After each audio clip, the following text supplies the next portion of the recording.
ಎಲ್ಲರಿಗೂ ನಮಸ್ಕಾರ. ಸತ್ಯ ವಾರ್ತೆಗಳು ಓದುತ್ತಿರುವವರು ಸತ್ಯ ಹರಿಶ್ಚಂದ್ರನ ಮೊಮ್ಮಗ.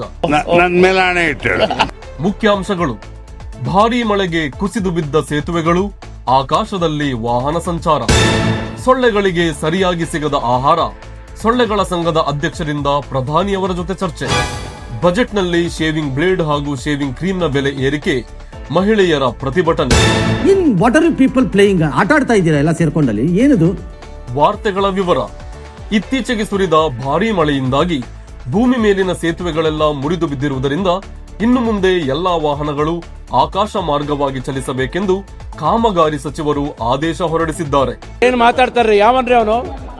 ಕೆಲವು ದಿನಗಳಿಂದ ಸೊಳ್ಳೆಗಳಿಗೆ ಸರಿಯಾಗಿ ಆಹಾರ ಸಿಗದೇ ಇರುವುದರಿಂದ ಇನ್ನು ಮುಂದೆ ಯಾರು ಸೊಳ್ಳೆ ಪರದೆಯನ್ನು ಕಟ್ಟಿಕೊಂಡು ಮಲಗಬಾರದೆಂದು ಸೊಳ್ಳೆಗಳ ಸಂಘದ ಅಧ್ಯಕ್ಷರಾದ ಡಾಕ್ಟರ್ ಅನೋಫಿಲಿ ಸೊಳ್ಳೆಯವರು ತಿಳಿಸಿದ್ದಾರೆ. ಈ ಸೊಳ್ಳೆ ರಾತ್ರಿ 12 ಗಂಟೆಯ ವೇಳೆಗೆ ಪ್ರಧಾನಿಯವರ ಜೊತೆ ಈ ಸಂಬಂಧ ಚರ್ಚೆ ನಡೆಸಿದ್ದು, ಸೊಳ್ಳೆಗಳ ಮನೋಭಿಲಾಷೆಯನ್ನು ಅರಿತ ಪ್ರಧಾನಿಯವರು ದೇಶದಲ್ಲಿ ಇನ್ನು ಮುಂದೆ ಸೊಳ್ಳೆಗಳ ಪ್ರಾಣಕ್ಕೆ ಕುತ್ತು ತರುವ ಎಲ್ಲಾ ವಸ್ತುಗಳ ಮೇಲೆ ನಿಷೇಧ ಹೇರಿದ್ದಾರೆ.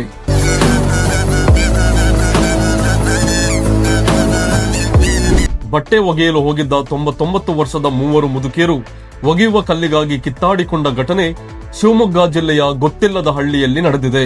ಸ್ಥಳಕ್ಕೆ ಆಗಮಿಸಿದ ಪೊಲೀಸರು ಕಲ್ಲಿನ ಜೊತೆಗೆ ಮುದುಕಿಯರನ್ನು ಬಂಧಿಸಿದ್ದಾರೆ. ಏನು ಅರ್ಥವೇ ಆಗ್ತಿಲ್ವೇ ಈ ಕೇಸು? ಎಳೆ ಮಗು ಆಗಿದ್ದಿದ್ರೆ ಓಕೆ, ಏನಿದು ಏನೋ ಗೊತ್ತಾಗ್ತಿಲ್ಲಪ್ಪ.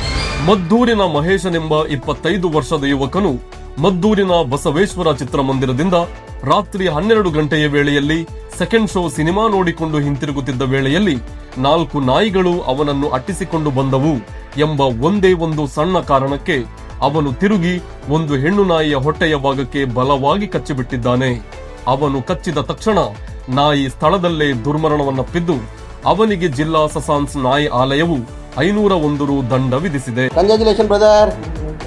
ಮಂಡ್ಯದ ಆನೆಕೆರೆ ಬೀದಿಯಲ್ಲಿ ನಿನ್ನೆ ಮಧ್ಯಾಹ್ನ ಭಾರೀ ಗಾತ್ರದ ಕೋಣವೊಂದು ಕಾಣಿಸಿಕೊಂಡಿದ್ದು, ಆ ಕೋಣಕ್ಕೆ ಹಿಂದುಗಡೆ 2 ಕೊಂಬಿದೆ ಎಂದು ಭಯಭೀತ ಆನೆಕೆರೆ ಬೀದಿಯ ಗ್ರಾಮಸ್ಥರು ಪಕ್ಕದ ಪೊಲೀಸ್ ಠಾಣೆಗೆ ದೂರು ನೀಡಿದ್ದಾರೆ. ದೂರನ್ನು ಸ್ವೀಕರಿಸಿದ ಪೊಲೀಸರು ಆದಷ್ಟು ಬೇಗ ಕೋಣವನ್ನು ಬಂಧಿಸಿ ಅದರ ಹಿಂಬದಿಯ ಕೊಂಬುಗಳನ್ನು ಕತ್ತರಿಸುವುದಾಗಿ ಭರವಸೆ ನೀಡಿದ್ದಾರೆ. ಬಜೆಟ್ನಲ್ಲಿ ಶೇವಿಂಗ್ ಬ್ಲೇಡ್ ಹಾಗೂ ಶೇವಿಂಗ್ ಕ್ರೀಮ್ನ ಬೆಲೆ ಏರಿಕೆ ಮಾಡಿರುವುದರಿಂದ ಇನ್ನು ಮುಂದೆ ತಮ್ಮ ಗಂಡಂದಿರಿಗೆ ತಾವೇ ಕತ್ತಿ ಮತ್ತು ಕೊಡಲಿಯಿಂದ ಶೇವಿಂಗ್ ಮಾಡುವುದಾಗಿ ಮಡಿಕೇರಿಯಲ್ಲಿ ಮಹಿಳೆಯರು ಗಾಂಧಿ ಮೈದಾನದಲ್ಲಿ ಪ್ರತಿಭಟನೆ ನಡೆಸಿದ್ದಾರೆ. ಇಲ್ಲಿಗೆ ವಾರ್ತಾ ಪ್ರಸಾರ ಮುಕ್ತಾಯವಾಯಿತು. ನಮಸ್ಕಾರ.